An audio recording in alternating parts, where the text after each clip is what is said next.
awareness in society, society awareness बढ़ाए. Therefore health education is very important for student, teachers and community. Health education खाली student ପାଇଁ ନୁହେଁ, teachers ଆଉ community ପାଇଁ ମଧ୍ୟ ବହୁତ important.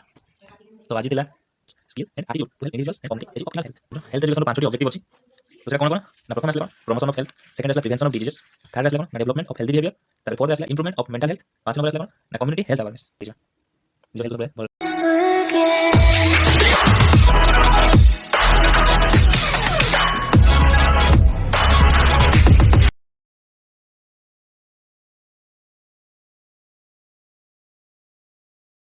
जय जगन्नाथ पिला माने. तो आज आम डिस्कसन करिया हेल्थ एजुकेशन. हेल्थ एजुकेशन गोटे ही लंग क्वेश्चन अच्छी, गोटे ही इंपोर्टाट लंग क्वेश्चन अच्छी. तो सही विषय आज आम आलोचना करिया. एटा बहुत इंपोर्टाट लंग क्वेश्चनटा कहीं यही यूनिट रे गोटे ही लंग क्वेश्चन मात्र अच्छी जोटा प्रति वर्ष. तो चलतु आ समय बर्बाद न करी आम आग को बढ़िया. तो फास्ट आसला कौन ना हेल्थ एजुकेशन डेफिनेशन. तो health education teaches people how to stay. Health education teaches people how to stay healthy, prevent diseases and improve quality of life. ठीक अच्छे. तो सी कौन कौच ना हेल्थ एजुकेशन कौन आमको कौन सिखाए ना हाउ टू स्टे हेल्दी. आम हेल्दी केमिति रहिबा, आम केमिति हेल्दी रहिबा सेटा सी सिखाए. आउ कौन कला ना प्रिवेंट डिजीजेस. जो डिजीज जो रोग को कौन करे सी, तो रोग को सी प्रतिरोध कराए. आउ कौन करे इम्प्रूव क्वालिटी ऑफ लाइफ. आमर जो क्वालिटी ऑफ लाइफ रही तो ताको से इम्प्रूव कराए. ठीक अच्छे. Next meaning of health. तो हेल्थ रो माने कौन अकॉर्डिंग टू WHO जो आमर अच्छी वर्ल्ड हेल्थ ऑर्गेनाइजेशन. तो हेल्थ टा कौन ना health is a state of complete physical, mental and social wellbeing and merely the absence of disease. ठीक अच्छे. आ कौन कौन ना health is a dynamic condition that helps a person live an active, productive and happy life. तापर देखिए कौन आम ना meaning of health education. Health education is the process of providing knowledge. तो सी कौन कहला ना health education is the process. Health education process कौन ना providing knowledges, skill and attitude to help individuals and community achieve optimal health. ठीक अच्छे. तो सी कौन कहला health education is the process of providing knowledge. से कौन करे ना हेल्थ एजुकेशन नॉलेज प्रोवाइड करे, स्किल प्रोवाइड करे and attitude to help individuals and communities. ठीक अच्छे. नेक्स्ट देखिए objectives of health education. Health education पांचटी ऑब्जेक्टिव अच्छी. तो सेटा कौन कौन ना प्रथम आसला कौन प्रमोशन ऑफ हेल्थ, सेकेंड आसला प्रिवेंशन ऑफ डिजीजेस, थर्ड आसला कौन ना डेवलपमेंट ऑफ हेल्दी बिहेवियर, तापर फोर्थ आसला इम्प्रूवमेंट ऑफ मेंटल हेल्थ, पांच नंबर आसला कौन ना कम्युनिटी हेल्थ अवेयरनेस. ठीक अच्छे. नेक्स्ट तो फास्ट आम कौ विषय डिस्कसन करिया प्रमोशन ऑफ हेल्थ. तो सी कौन कौन ना health education helps people to maintain and improve their health. Health education टा कौन साहाय्य करे ना निजर हेल्थ को केमिति आम मेंटेन कर रखिबा आउ इम्प्रूव करिया. जदि हेल्थ एजुकेशन गोटे इंडिविजुअल को सिखाए सी केमिति हेल्दी रहिबो, ता हेल्थ को इम्प्रूव करिबो आ ता हेल्थ को मेंटेन कर रखिबो. ठीक अच्छे. आउ कौन करे ना एनकरेज करे balance diet, regular exercise, personal hygiene. आउ कौन करे ना promotes healthy lifestyle habits, improves physical fitness and stamina. तो एग्जांपल कौन आछि आमे जो प्रमोशन ऑफ हेल्थ में कौन कले यही सब हो पार ना रेगुलर फिजिकल एक्टिविटी कले, योगा कले आउ न्यूट्रिशियस फूड इनटेक कले. ठीक अच्छे. Next prevention of diseases. तो कौन यहाँ कौच ना रोग को आम प्रतिरोध करवा. तो one of the most important objective of health education is disease prevention sorry. तो यहाँ कौन करे ना creates awareness about communicable and non communicable diseases. तो यहाँ हमको अवेयर कराए कौन ना संक्रामक आ असंक्रामक रोग विषय हमको अवेयर कराए। आउ कौन करे educates people about vaccination and immunization. ठीक अच्छे तो सी कौन कौन ना माने इंडिविजुअल्स मानक एजुकेट कराए वैक्सीनेशन रे और इम्यूनाइजेशन रे। तो वैक्सीनेशन माने कौन जिते बड़े आमको किसी होची आम वैक्सीन नवा तो से गुड़ाक आमको ये शिखौ। 3 नंबर कौन आसला ना helps in early detection and prevention of disease.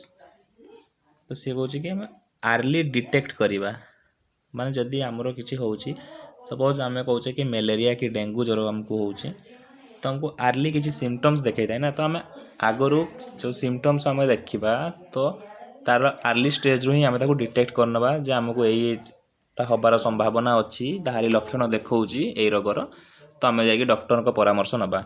आउ कौन ना प्रिवेंशन ऑफ डिजीज आम रोग को प्रतिरोध करवा। ठीक अच्छे डेवलपमेंट ऑफ हेल्दी बिहेवियर। तो health education helps in developing positive and healthy behaviour. Health education कौन कर डेवलप कर पॉजिटिव आउ हेल्दी बिहेवियर। आउ कौन कर encourages avoidance of harmful habits like smoking alcohol and drugs. तो आउ कौन कौन हेल्थ एजुकेशन कौन शिखौची ना एवॉइड करने कौच कौ गुड़ाक जी सब आम हार्मफुल हैबिट्स अच्छी लाइक स्मोकिंग स्मोक करवा ड्रिंक करवा आउ कौन ड्रग्स नेबा एगुड़ाक सब एवॉइड करने शिखाए आमको। तापर सेकेंड रे कौन कर डेवलप्स सेल्फ डिसिप्लिन आम केमिति सेल्फ डिसिप्लिन होगा आ रेस्पॉन्सिबिलिटी टुवर्ड्स हेल्थ हमरो हेल्थ पाई केमिति आम रेस्पॉन्सिबल हो निज हेल्थ को सब बड़े भल रखिया हेल्थ माने हेल्थ आम हेल्थ को मेंटेन कर रखिया। तापर कौन कर प्रमोट्स सेफ एंड हाइजीन। तापर कौन हो promotes safe and hygienic practices. ठीक अच्छे तो आम कौन करने पड़ो आमको ना हैंड वाश करने पड़ो प्रॉपर स्लीप दरकार स्ट्रेस मैनेजमेंट दरकार। तापर आसला next improvements of mental health. Mental health रो आम इम्प्रूवमेंट करिया केमिति mental health is an important part of overall health. जदि आम मेंटली फिट नथिबा ताले किछि रे 100% दे परिबा नाही। सेही पई कोन कहउछन ना mental health is an important part of overall health. एटा कोन कराए ना हेल्प कराए कौथिरे रिड्यूस करिवारे कोन स्ट्रेस एंजाइटी और डिप्रेशन। तो ये जो इम्प्रूवमेंट ऑफ मेंटल हेल्थ रही है कौन कराए ना स्ट्रेस एंजाइटी और डिप्रेशन को रिड्यूस कराए। सेकेंड राशि कौन आमर ना improves emotional stability and confidence. तो ये इम्प्रूव कराए इमोशनल स्टेबिलिटी को इम्प्रूव कराए आउ आमर कॉन्फिडेंस को इनक्रीज कराए। ठीक अच्छे आउ कौन करे promotes positive thinking and emotional control. तो आमको सी पॉजिटिव थिंकिंग को सी प्रमोट कराए। तापर आसले कौन आमर ना इमोशनल कंट्रोल आम आम इमोशन को कंट्रोल रखिबा।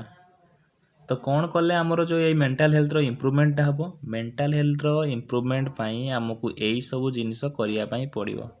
ठीक अच्छे तो कौन से भीतर कौन कौन आछि ना फास्ट आसला कौन मेडिटेशन करिया पाई पड़िबो काउंसलिंग करिया पाई पड़िबो रिक्रिएशन करिया पाई पड़िबो और सोशल इंटरेक्शन करिया पाई पड़िबो।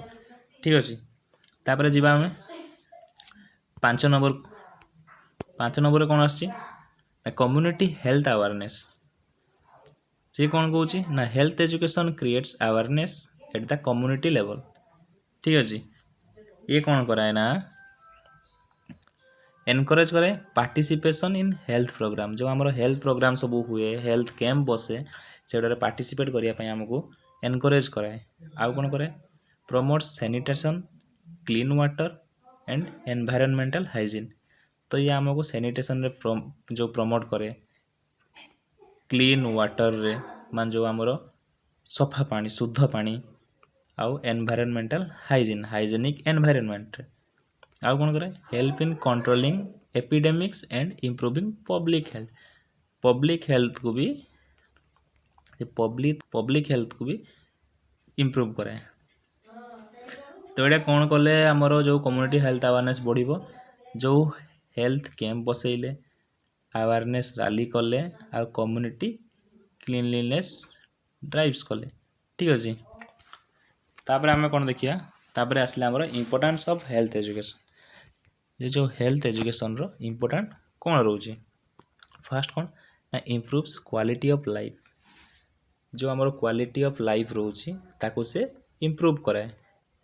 आउ कौन करे रिड्यूसेस मेडिकल एक्सपेंसेस को से रिड्यूस कराए। मेडिकल एक्सपेंसेस को रिड्यूस करिया माने कौन जदि आमर किसी थर आम रोग द्वारा पीड़ित अच्छु तो आम कौन करिया हॉस्पिटल जीवा हॉस्पिटल ले एडमिशन हबो तापर हॉस्पिटल ले मेडिसिन किनिबा जहाँ भी हो जति सब खर्च हबो तो सही सब खर्च गुड़ाक आमर कौन हो ना रिड्यूस हो केमिति जदि आम सब स्वास्थ्य रहिबा जदि आम हॉस्पिटल कम जीवा आम निजे निजको सब स्वास्थ्य ठीक रखा तो आमको हॉस्पिटल जावाई पड़ोनी तो सीटा कौन हो रिड्यूस कर दौर मेडिकल एक्सपेंसेस को। आउ कौन करुँच ना इनक्रीजेस लाइफ एक्सपेक्टेंसी तो इनक्रीज कौन कहे ना लाइफ एक्सपेक्टेंसी। आउ कौन कर ना बिल्ड्स ए हेल्दी सोसाइटी गोटे हेल्दी सोसाइटी बिल्ड करिवारे साहाय्य करे। आउ कौन करे ना हेल्प्स इन नेशनल डेवलपमेंट ठीक अच्छे। नेक्स्ट जीवा नेक्स्ट कौन है ना conclusion health education helps individual को कौन हेल्प करे ना to live a healthy and happy life ठीक अच्छे। गोटे इंडिविजुअल केमी हेल्दी आउ हैप्पी रहिबो माने हेल्दी आउ खुशी रहिबो तो सेटा किए साहाय्य करे ना हेल्थ एजुकेशन साहाय्य करे।